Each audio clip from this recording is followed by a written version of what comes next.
This is PC747.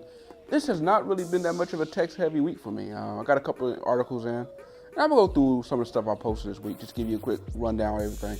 So let's go ahead and get started. The first topic I put up there was zero-calorie sweeteners.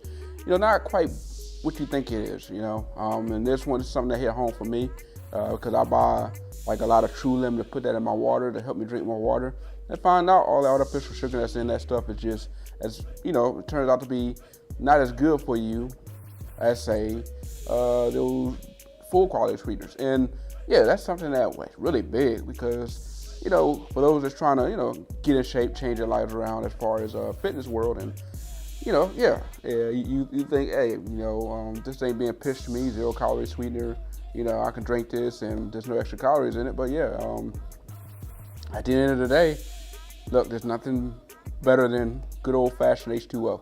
So yeah, if you're looking to add a little flavor to it, the only way to really do it, if you want to do that, is some all natural fruit. But really, just go ahead and enjoy the water.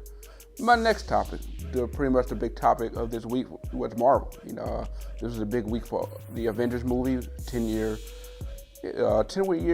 anniversary ever since Iron Man came onto the scene. And yeah, over the couple of years, there was a couple of phones that were released based on the Avengers movie, and Marvel in general. The first one that came out was a couple years ago when the Winter Soldier was out. HTC had a partnership with Marvel, and yeah, the Winter Soldier was pretty much on all of their publications for their advertisements. In fact, if you go back and watch the movie, you'll see a lot of the phones in that movie were all HTC phones, and that was pretty much a lot of product placement. And there was another phone that was rumored that never actually came out, and that was the Samsung Galaxy S6 Age of Ultron edition phones. I posted a couple of pictures of them. They actually look nice, and in fact, if they were actually real, I would say that, yeah, this is actually the phone I recommend people choosing. That would be the phone I would choose. But at the end of the day, the phone ended up not being real, or at least it never made it out to the market where people can buy it. Still, out of all the phones out there, that would have been the phone that I would choose. There was also another phone that actually recently just got put out there. OnePlus 6 is putting out an Avengers edition phone, and by Avengers I meant the Avengers Infinity War, and the OnePlus 6, which will be announced in about, we'll say, a couple of weeks. For those of you that are not familiar with OnePlus is a China company. A couple of years ago, they put out the OnePlus, line of phones that was meant to compete with the Samsungs and the Apples of the world, and yeah, they were trying to put their own flagship device out there. And yeah, the OnePlus 6 is going to be debuted in London on May 16th. It's going to be a 6.3-inch screen phone, 8 gigabytes of RAM, 3450 milliamp hour battery with 256 gigabytes on board, coming with 8.1 Oreo with a Qualcomm 845 chipset. This phone is looking to be, that flagship device that will compete with your iPhones and your Galaxies. And the fact that they are going to put out Avengers phone will be a way to capitalize on Avengers hype. Unfortunately, it won't be available for everybody. It will only be available for India, which is a sad thing. But hey, it'll be interesting to see how that phone actually looks. And will it actually be designed that way, or will it be nothing more than just some Avengers wallpaper? Another topic of this week that hit the waves, at least for me, was actually it's not something that was new. The iPhone X, it was pretty much dipped in 24 karat gold. I posted a video up by Unbox Therapy. I saw that video, and I thought it was a pretty cool looking device. In fact, anybody looking to ball, that's the best way to do it. Get you an iPhone X with that 24 karat gold band, with an Apple Watch with 24 karat gold, and you all set. Only problem is, you drop that phone, you're not gonna be feeling too good. $1,300 for the watch, $2,000 for the phone. Yeah, that's pretty much baller territory right there. And with something like that, you're not gonna want to really put a case on it because it's gonna take away from the feel and the look of it, cheapen the device.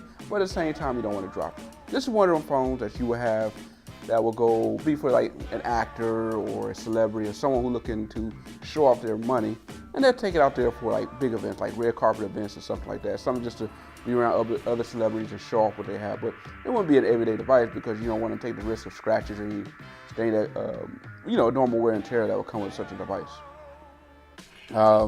Bat Ninja. They released their movie this week. And I got a chance to watch it. And overall, look, DC, when it comes to animation, they are off the hook.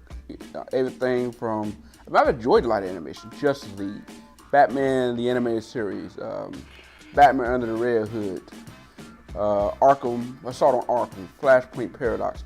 We can go on about a lot of the stuff that DC have done. Young Justice, which I look forward to the next season of it. They've really done a great job with their animation. So it's like, okay, they're about to put out Batman Ninja, a different take on the story. Who wasn't going to take a look at that? Especially when you see the trailers for it. You see, okay, Batman fighting the Joker, and they over here swinging Japanese swords. Yeah, we all on that. And the premise of the movie was a good idea. Batman stuck in feudal Japan, having to deal with his rogue gallery, and not being able to use his toys, have to go back to utilizing ancient, tools and weapons in order to deal with his rogue gallery. Unfortunately, this movie it went off the rails.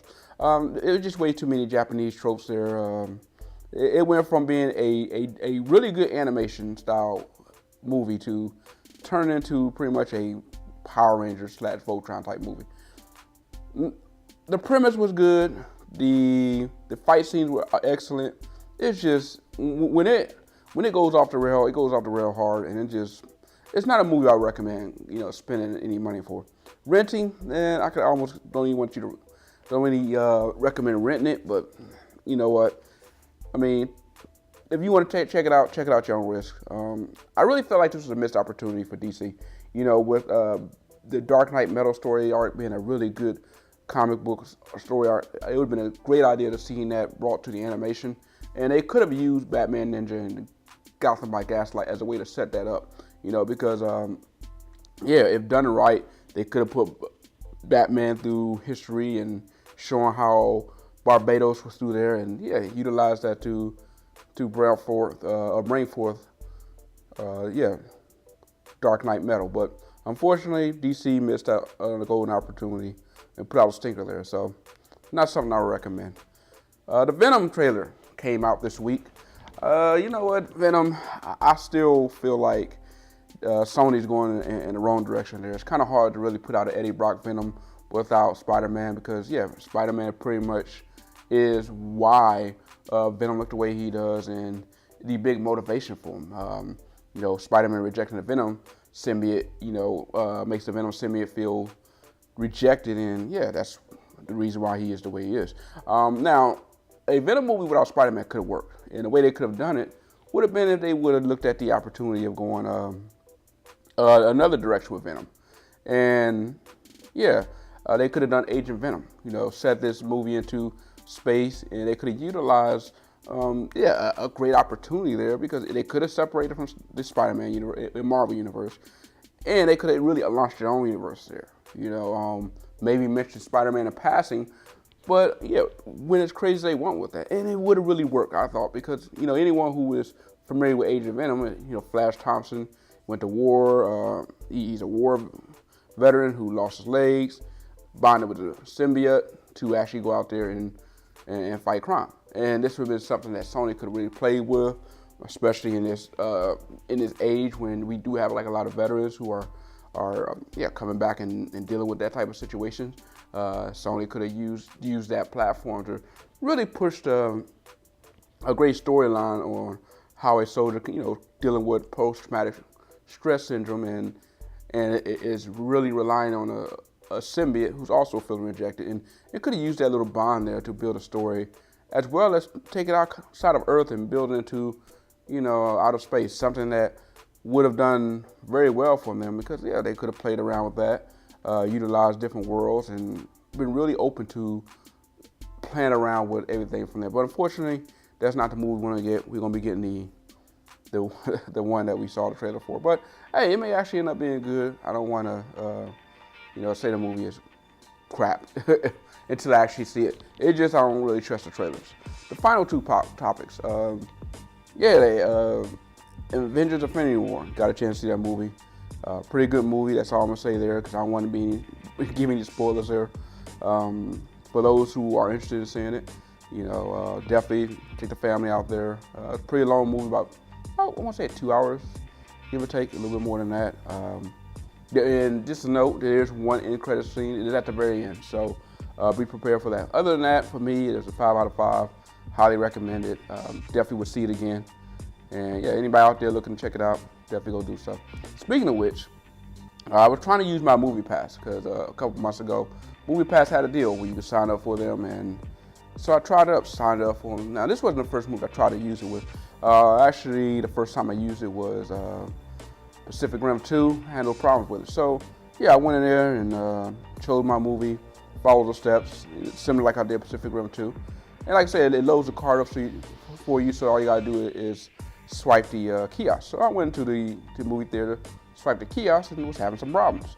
And okay, look, when it comes to issues, man, stuff happens. I mean, that's pretty much, part of the deal. But what separates the good companies from the great companies is the support. When something happens, when something goes wrong, whether it be hardware, software, or even the person who makes a mistake, the fact that when it happens, there's a support staff that is there to help them through that makes things a lot easier. Unfortunately, with this, there was no support staff. I tried contacting them through the built-in chat app, built-in chat that was in the app.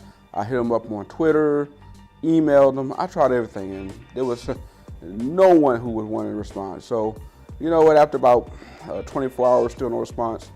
Yeah, I went ahead and just canceled my subscription.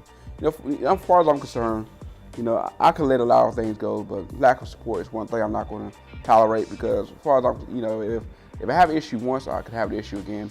And they wasn't willing to help me out with there. I'm not going to really want to spend any more money with that. Now, I could have been the only one with this issue. It could have been a one-off, but for me, that was enough for me to go ahead and call it.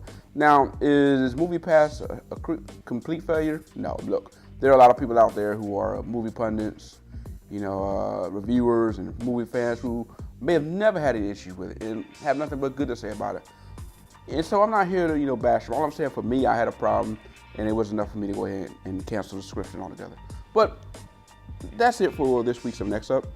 You guys have a good week. Out.